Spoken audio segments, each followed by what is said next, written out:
Most 5 dangerous animals in the Amazon rainforest. Number 1. South American rattlesnake. এই সাপের লেজের পিছনে ঝুমঝুম শব্দ উৎপাদনকারী একটি অংশ থাকে, যার আওয়াজ খুবই ভয়ঙ্কর ও এই সাপ খুবই বিষধর। নাম্বার 2. ব্রাজিলিয়ান ওয়ান্ডারিং স্পাইডার, যার কামড় অত্যন্ত যন্ত্রণাদায়ক ও যন্ত্রণা অনেক ঘন্টা স্থায়ী হয়। এর কামড়ে যে কোনো প্রাণী মারা যেতে পারে। নাম্বার 3. গ্রিন অ্যানাকোন্ডা বা সবুজ অ্যানাকোন্ডা। এরা বিষহীন, কিন্তু এদের দৈর্ঘ্য প্রায় 23 ফুট পর্যন্ত হতে পারে। বিভিন্ন স্তন্যপায়ী প্রাণী, জাগুয়ার, হরিণ ইত্যাদি খেয়ে এরা বেঁচে থাকে। নাম্বার 4. পয়জন ডার্ট ফ্রগ বা বিষ ডার্ট ব্যাঙ।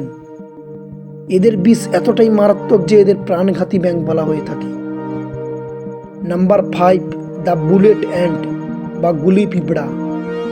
এটি হলো পৃথিবীর সবচেয়ে বড় আকারের পিঁপড়া। এর কামড়ে শরীরে জ্বর আসতে পারে, বমি বমি ভাব দেখা যায় এবং সঠিক চিকিৎসা না হলে যে কোনো প্রাণী মারা যেতে পারে।